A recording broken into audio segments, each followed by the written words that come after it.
आपने कभी सोचा है हम अपनी डेली लाइफ में हर डिसीजन के लिए एनालिसिस करते हैं। चलिए एक रिलेटेबल एग्जांपल लेते हैं। जब आप एक मोबाइल लेने जाते हैं तो आप सिर्फ प्राइस देखकर फोन नहीं खरीदते। आप देखते हैं उसका कैमरा कैसा है, बैटरी लाइफ कैसी है और प्रोसेसर फास्ट है या नहीं। मतलब आप हर एंगल से चेक करते हैं कि ये फोन आपके लिए वैल्यू प्रोवाइड करेगा या नहीं।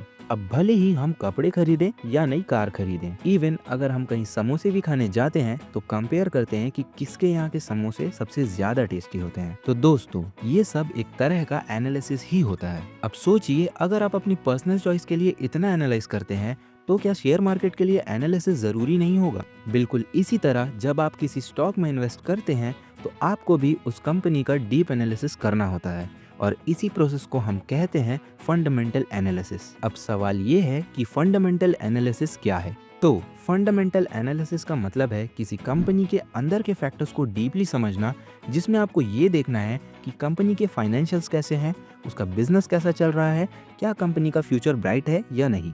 अब आप ये मत सोचिए कि ये सब चीजें तो हमारे बस के बाहर है या बहुत मुश्किल है। मैं इन सारी चीजों को डीपली और इजीली समझाने के लिए ग्रो ऐप का यूज करूंगा और इसके इन सारे फंक्शंस को समझाऊंगा जो कि फंडामेंटल एनालिसिस का पूरा बेस है। और इससे मैं आप सबको step by step guide clear तरीके से करूंगा। चलिए स्टेप 1 से शुरू करते हैं। और दोस्तों, मैं वीडियो के एंड में एक कमाल का तरीका बताऊंगा जो आपको 100% प्रॉफिट देगा, सो एंड तक बने रहना। फर्स्ट, पीई रेशियो यानी कि price to earning ratio.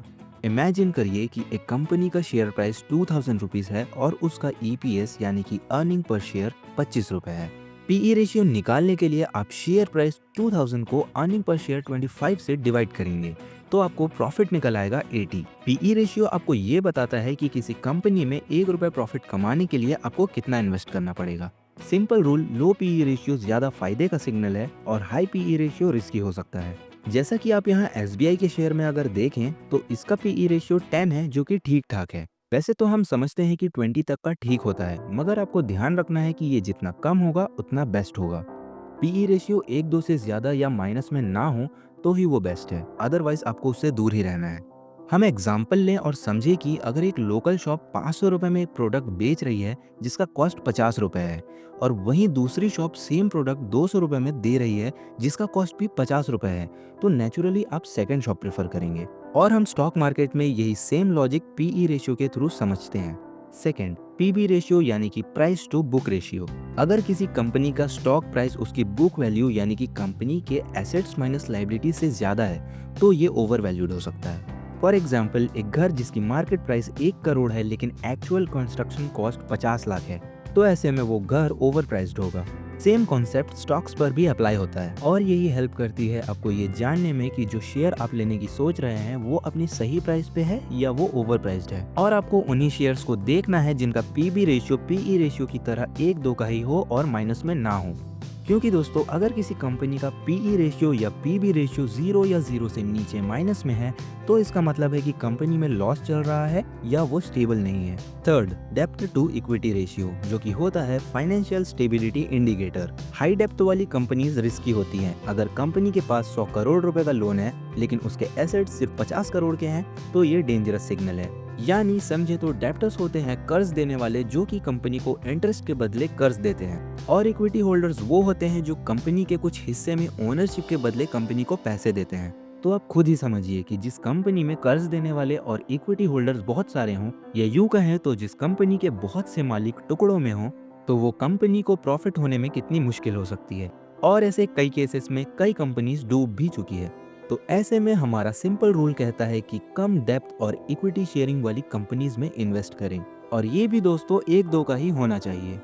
Fourth, dividend yield, जो कि होगा आपके रिटर्न्स का साइन। अगर कोई कंपनी अपने इन्वेस्टर्स को रेगुलर डिविडेंड देती है, इसका मतलब है कि वो फाइनेंशियली स्ट्रांग है। फॉर एग्जांपल, सोचिए एक फिक्स डिपॉजिट आपको 7% इंटरेस्ट दे रहा है और एक कंपनी का डिविडेंड यील्ड भी 7% है, तो दोनों काफी अट्रैक्टिव ऑप्शंस है।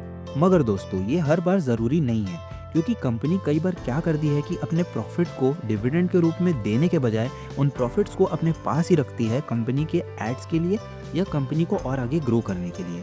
तो ये जरूरी नहीं है कि हर बार आपको डिविडेंड यील्ड देखने को मिले। अगर मिलता है तो बहुत अच्छी बात है, लेकिन अगर ना भी दिखे तो कोई बात नहीं। फिफ्थ, प्रमोटर्स होल्डिंग, जो कि होता है हमारा ट्रस्ट इंडिकेटर। आप खुद ही सोचिए कि किसी कंपनी के बारे में कौन सबसे ज्यादा जानता होगा।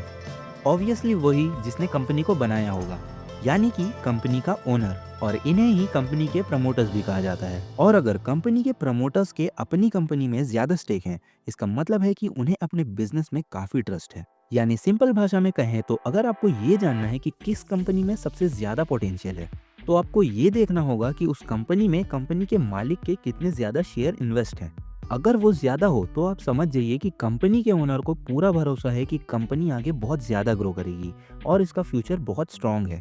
लेकिन अगर किसी कंपनी में उस कंपनी के ओनर का ही ज्यादा शेयर इन्वेस्ट नहीं है, तो इसका मतलब ये है कि ओनर खुद ही अपनी कंपनी के बारे में कॉन्फिडेंट नहीं है। तो ऐसे में आप क्या ही उस कंपनी में ट्रस्ट करके इन्वेस्ट करेंगे। फॉर एग्जाम्पल, आप ज्यादा कॉन्फिडेंट तभी होते हैं जब कोई अपने पैसे के साथ खुद भी रिस्क ले रहा हो, जैसे कि एक दुकानदार जो अपने ही प्रोडक्ट को यूज कर रहा हो।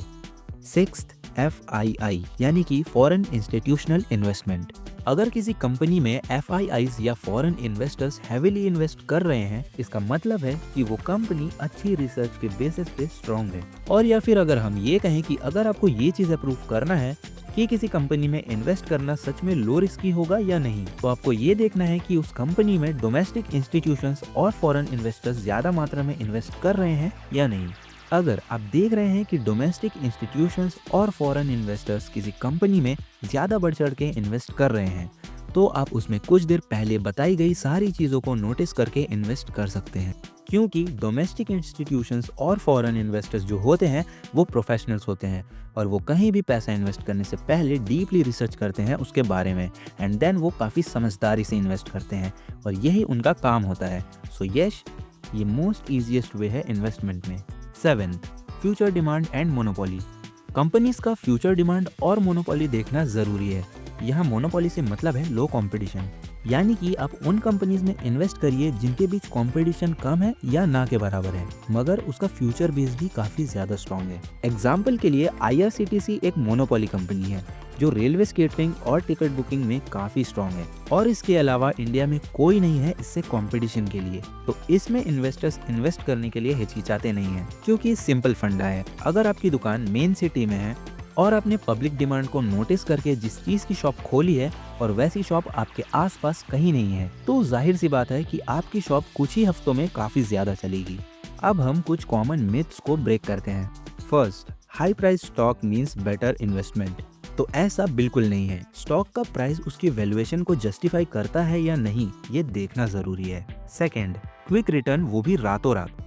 तो आप ये जान लो कि fundamental analysis long term return के लिए होता है, शॉर्ट टर्म रिटर्न के लिए नहीं। अब जाते जाते मैं आप सबको एक अमेजिंग ट्रिक देता चलता हूँ जिसकी बात मैंने वीडियो की शुरुआत में की थी। जब भी आप किसी स्टॉक का एनालिसिस करेंगे तो एक सिंपल स्ट्रैटेजी यूज करना, प्रॉफिट मेकिंग कंपनीज पर फोकस करना।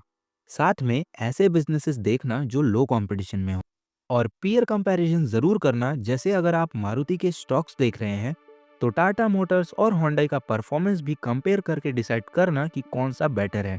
अब एक क्विक रीकैप करते हैं पूरे वीडियो का। फर्स्ट, PE रेशियो कम होगा तो ज्यादा फायदा। Second, PB ratio book value के आसपास होना चाहिए।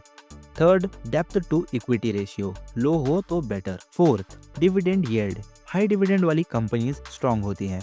फिफ्थ, प्रमोटर्स होल्डिंग ज्यादा है तो सेफ है। Sixth, FIIs investment means positive signal. Seventh, future demand, ऐसे प्रोडक्ट्स पे इन्वेस्ट करना जिनके डिमांड बढ़ने वाली हो, जैसे कि कोल इंडिया अभी अच्छा परफॉर्म कर रही है जो कि कोयला कंपनी है, मगर क्या उसका फ्यूचर है? बिल्कुल नहीं है, क्योंकि हमें पता है कि आने वाले टाइम में कोयला, पेट्रोल, डीजल ये सब खत्म हो जाएगा और लोग तब ग्रीन एनर्जी की तरफ रुख करेंगे। तो आपको अपना दिमाग लगाना है यहाँ। अब इन दी एंड दोस्तों, अगर आप फंडामेंटल एनालिसिस सीख लेते हैं और प्रैक्टिस के साथ इन्वेस्ट करते हैं तो स्टॉक मार्केट में सक्सेस पाना 100% पॉसिबल है। बस रिसर्च स्ट्रांग होनी चाहिए और इमोशंस कंट्रोल में रखना होगा। अगर आपको ये वीडियो हेल्पफुल लगा तो लाइक और शेयर करना मत भूलना, और अगर कोई सवाल हो तो कमेंट सेक्शन में जरूर लिखें, मैं आपके सारे डाउट क्लियर करूंगा। अब वक्त है अपनी इन्वेस्टमेंट जर्नी शुरू करने का। हमेशा अपने एनालिसिस पे भरोसा करें और सेफ इन्वेस्ट करें। Thanks for watching.